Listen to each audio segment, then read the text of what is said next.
係嚟到突然之間愛上咗返工，真係。You go back to Australian girls? Nah, never. Never again. Nah. 5年護士經驗，6萬月薪，生活都算叫穩定啩。但今日嘅主角 Yan 喺3年前放棄一切，即使收入減半咧，都移民到嚟呢個隱世小島。究竟係為咗乜嘢呢？今次呢條片咧就同大家分享一下 Yan 同埋 Stewi 嘅故事。I am Yan。我本身就喺香港做護士嘅，收入室姑娘啦。我做咗5年幾，跟住咧2021年咧就移民咗嚟澳洲啦，住咗大概3年幾左右啦。I'm Stewi and I'm from Tasmania. I've basically was born and bred here. I haven't lived anywhere else but Tasmania. So very interesting living with Yan, who's been living in Hong Kong, Australia and travelled around. So yeah, she's very good for me in that respect. Have you dated any Asian girl before? No, not an Asian girl. It's mostly Australian girls that I've dated in the past, so huge difference. You go back to Australian girls? Nah, never. Never again. Nah. Oh. So much different. Asian girls and Aussie girls, or Western girls as such, their expectations are just just insane. Coming Think across, about you to speak. they're just brought up very differently to traditional Asian families, I guess. The self-respect is a little bit lower. Their expectations are a lot higher. They don't really have much to bring to the table. It's mind-boggling. There's a lot of girls out there, a lot of Aussie girls that are really nice as well. A lot of Western girls that are lovely, got really good family values and orientations and stuff like that as well, obviously. But 我以前喺香港都拍過幾次拖啦，都係香港男仔嚟嘅。同澳洲男仔比較啦，好表達愛意啊，即係見到你就會講 I love you 啊。你放工翻嚟佢就好興奮啦，門口就 Hey, welcome back, babe. Every time he saw me and he said, Oh, Yan Yan, you're so beautiful. I was like, fuck off. 最重要一樣嘢係佢好 appreciate 你做嘅每一樣嘢啦，佢會成日講 thank you， 成日好 care 你嘅 ，which makes like so much happier like when someone appreciate what you do. Yeah. 我同 Stewi 係喺一個 dating app 度識嘅，嗰個 app 幾得意嘅，佢嘅宣傳口號咧就係 design for you to delete it。我覺得呢個寓意都幾好。喺 Yan delete app 之前咧，都同幾位澳洲人相處過，都係無疾而終，直到遇上 Stewi。佢係每一日好 consistent 咁樣同你傾偈啦，由朝頭早傾到可能夜晚瞓覺之前啦，係我覺得係好 special 好特別。跟住我哋就約咗出嚟食雪糕，食下雪糕，兩個人就居然先後確診 Covid， 要一齊隔離7日，唔通呢啲就係冥冥中嘅安排？就係咁樣，我哋就一齊咗啦。it's like 7-day, make it or break it, basically. Yeah. You're going to get through 7 days, literally with that person for 7 days straight, and no issues, no sort of regrets or anything. Yeah. No fights. No fights, nothing. We just chilled out. It was relaxing. It was good. Just watched movies and it was good. So felt like I got to know her really, really well. And yeah, it worked out. She has moved out since. That's probably the best advice. If you're going to get in a relationship with someone, yeah, lock them down for 7 days. It's been pretty good. I love it here. Just other than the weather, too cold for me. But the people, everyone here is so nice. Like Tasmania is famous for is nice people. When someone from Sydney come over here, like our doctor from Sydney came over here and they say, oh my God, every patient is so happy. Whereas in Sydney, the patient is like so stressed and always want to sue you. 大家有冇諗過想過點嘅生活呢？Yan 話佢雖然人工減半，但嚟到 Tasmania 居然愛上返工。我份工喺呢度嘅話咧，大概都係3萬零港幣左右1個月啦。如果我仲係喺同一間醫院度工作嘅話，我嘅前同事同我同一個年資嘅話，佢嘅收入係我嘅 double 啦。有咩令到你會覺得要放棄呢個薪金，要離開香港咧？2個原因嘅，第一就係為咗我嘅後代啦。雖然我仲未有後代啦，但係我一直以嚟都希望at least 有1個小朋友嘅，咁就喺度諗，我想佢喺啲咩環境度成長呢？我就想佢係一個冇咁大壓力嘅環境啦，安全又開心，可以做到自己中意做嘅嘢啦。因為喺香港大家都知道，你一出世咧就唔係學行，係要學跑噶啦，你要跑贏全世界，你要琴棋書畫樣樣都精，壓力係好嘅。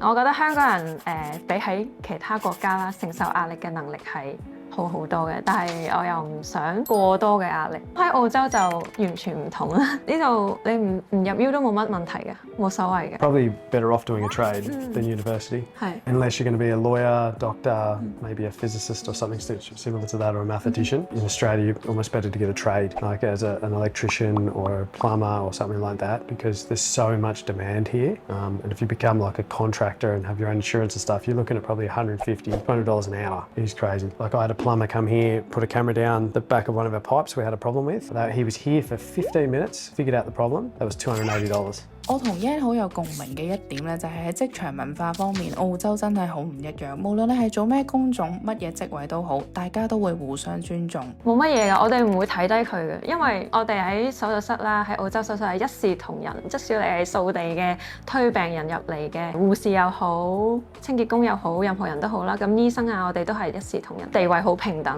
覺得我哋係一個 teamwork 啦，唔會喺度歧視話你低收入，你淨係嚟清潔嘅啫。咁我哋唔會咁樣咯。但係香港就階級觀念係比較好嚴重。第二個原因咧就係關於我自己啦。我自己平時本身喺香港都係好中意去旅行啊，好中意去玩嘅。如果有 annual leave，我就一定會去旅行咁樣。所以我揀嚟澳洲係因為我聽過前輩講啦，嚟到澳洲做 nursing 係 work-life balance 係非常之好嘅。雖然金錢上係真係賺少好多，佢哋呢度好 flexible 嘅，即係好似我哋將來要去做一個去旅行咁樣啦。咁我就可以同主管講話，我可唔可以1年 no pay 俾我放1年假咧？佢哋都好輕鬆咁樣批咗俾我。喺香港嚟講就，我覺得呢個機會就比較渺茫啲。Yan 同 Stewi 咧都有喺社交平台上分享澳洲生活，大家可以去 follow 佢哋嘅 channel 啦，就可以學好多關於澳洲移民啦，又或者係護士喺呢邊工作嘅 tips。當你睇緊呢條片嘅時候，佢哋亦都進行緊1年嘅澳洲環島遊，我都好期待可以透過佢哋嘅影片睇真澳洲遊，睇到 Yan 嘅生活真係覺得好美好。但現實嘅問題嚟啦，究竟揾工難唔難嘅呢？澳洲嘅護士一直以嚟都係 in demand 嘅，所以你讀 nursing 唔會驚嚟到呢度揾唔到工。Yan 亦都提到喺香港同澳洲做護士感受差天共地，究竟係有幾唔同？咁我做手術室啦，就同 ward 嘅姑娘好唔同啦。咁我哋 ward 嘅姑娘可能90%時間都係面對 patient 啦，手術室就係10% 時間係對住個 patient， 其他90% 咧就對住麻醉科醫生同埋操刀嘅 surgeon 啦。咁醫生一定係皇帝嚟㗎啦。咁我呢啲靚妹啱啱入職嗰啲咧，連妃嬪都不如，係奴婢出氣袋啊咁樣啦。我有聽過成個刀片連埋個刀柄係掉落去姑娘隻手度嘅。咁我有同事真係喺香港翻嚟手術真係得到 PTSD 嘅。咁我再講下澳洲啦。咁我嚟到時候咧係好 shocking 嘅，係因為呢度啲醫生好似完全冇架子嘅。喺香港如果你見到醫生，你會同醫生講話譬如係陳醫生早晨，陳教授早晨。呢度咧你話Doctor Adam 咁樣啦，佢會咪住，你唔可以叫我做 Doctor 嘅，你叫我 Adam 得㗎啦。嗰個完全個階級嘅概念已經好容易咁樣顯現到係零，同埋佢會好主動問候你啊。好 care 你嘅日常嘅狀況啊，每一日見到你就即係問你飲唔飲咖啡啊 ，treat you as a human being 啦。跟住完咗每個 case 之後，佢除咗會同麻醉科醫生講多謝之外，仲會多謝成場嘅姑娘咯。所以你會覺得嚟呢度返工係好開心嘅，特別係 Tasmania 啦 ，Tasmania 出咗名即係啲人好啦 ，nice people。所以我嚟到呢度係覺得我應該唔使轉行，係嚟到突然之間愛上咗返工，真係。I actually saw a survey recently about how much time you spend with your family, and they showed it as you age, pretty much about 45% of your life you spend with your work colleagues. Terrifying. You spend more time with work people than what you do with your actual family. I always say something like, we are here for work, not to make friends. Yeah. Yeah, that's what we For the money, not to make friends. But in Hong Kong you can make money because you're not taxed 45%. I know. 可唔可以帶我哋行下你嘅屋企啊？可以，咁我哋啱啱開始 renovate 成間 house 啦，因為我哋遲啲要租出去，所以好多房都比較雜亂，我就帶你去一啲比較乾淨少少嘅地方，就係呢個就係我哋嘅 living room 啦。前2日先 renovate 好，自己我同 Stewi 兩個一手一腳喺度遊。哇！呢個 view 好正喎。呢度可以睇到嗰個就係嗰個朱古力工廠。Do you have Cadbury's in Hong Kong? Yeah, I think so. Yes, we do sell Cadbury. Yeah. 佢哋屋企唔算華麗，但每個角落都擺滿生活嘅痕跡。狗仔嘅食物盤 Yan 喺醫院拎返嚟用嘅膠袋，仲有牆上貼住嘅日常時間表。Stewi 同大部分澳洲人一樣，都係咖啡愛好者。我哋傾下，仲傾到好忘我，互相喺度交流攝影器材，唔記得咗自己拍緊片添。有470啊 ！That's the lens that I want。廚房好靚喎，呢個 island。呢個酒位其實係 Stewi 自己搞嘅，原本係一個間隔嘅櫃啦，跟住佢買咗塊板喺 Bunnings， 跟住就轉幾個窿油咗油，跟住就擺上去。Oh nice, yeah, yum. What's up? Start your morning. Put in the morning coffee, you know. Oh really? Yeah, good idea. Oh, you're renovating the bathroom, right? Yeah, so full reno. Whoever painted it previously, it's really, really bad. They've painted the yellow and then they've put the yellow halfway up on the roof. Yeah, we decided to go full out and just paint it up so it looks nice again. Yeah, the other rooms were... On the show! It's not a wheel, but we don't usually open the blind because it's like the main bedroom. Pretty rank in here. But yeah, this is our backyard. Got like a little entertainment area out there that we've never really used much, but... Because winter in Tasmania is too long. 9 months of the year in Tasmania. 原本就係呢啲全部都係同一隻顏色嘅草地啦，跟住佢就即係鋪咗一啲weeding mat， 跟住就拎咗啲石仔啊，跟住就鋪，搞一個叫做 entertainment area 啦。我哋每一年咧，咁佢爸爸咧就會喺後院咧拎啲 cherry 俾我哋食啦，跟住佢就成兜拎喺後院度食，食完一粒咧就掠，一粒咧就掠個核呢度嗰度係，跟住咧無啦啦就生咗2棵 cherry trees 出嚟。咁易嘅咩？即係你睇住佢喺度掠。係啊係。呢個就係你哋喺呢間屋度一齊掠嘅核。玩定情書點 Every single time I try to cut it down, Yan's like, no! 睇住 Yan 同 Stewi 咧，真係覺得好反映到塔斯人嘅生活態度，簡單平淡，但好滿足，好快樂。哦 ，Is that for them？見到佢哋好用心咁樣去 DIY 裝修屋企啊，整理後院，仲整咗好多好得意嘅小設施俾狗仔用，就明白點解 Yan 會放棄呢一份高薪，都想嚟到呢度追求自由自在嘅生活啦。臘腸牛蛙。臘腸牛蛙。Yes。臘腸牛蛙。When you start speaking Cantonese, then we know you're drunk. 你好啊，叫你啊，好味，小董。In terms of our relationship, it's the best relationship I've ever had is with Yan. And effectively, like, the English barrier is not even a thing at all. Was you confident when you started speaking English with me?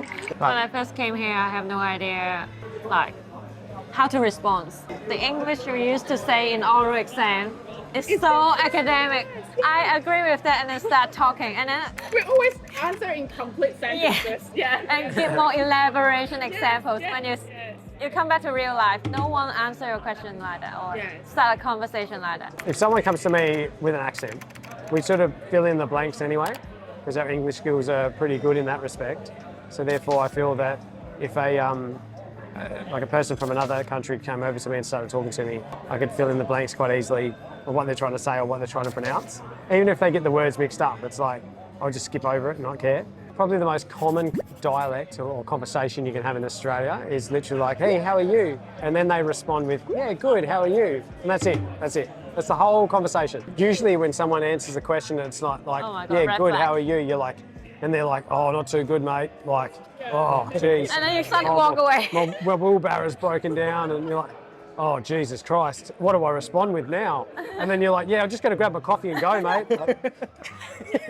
Sorry, man, don't have time to talk. Oh, here's Lifeline's number, you know. 除咗語言，喺飲食同文化上嘅差異，佢哋都會互相遷就、互相學習。He pretty much followed everything that I told him. Like when you enter the house, remove the shoes. He's the boss. And the dishes.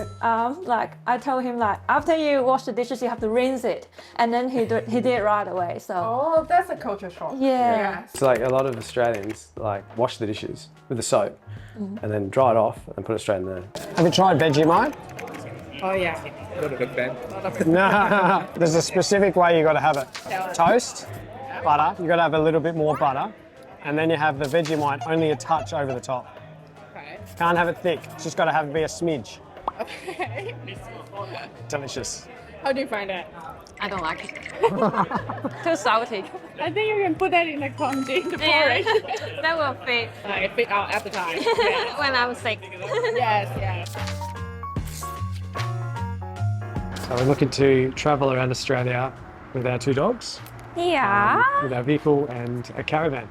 It is like an Australian dream for them to do.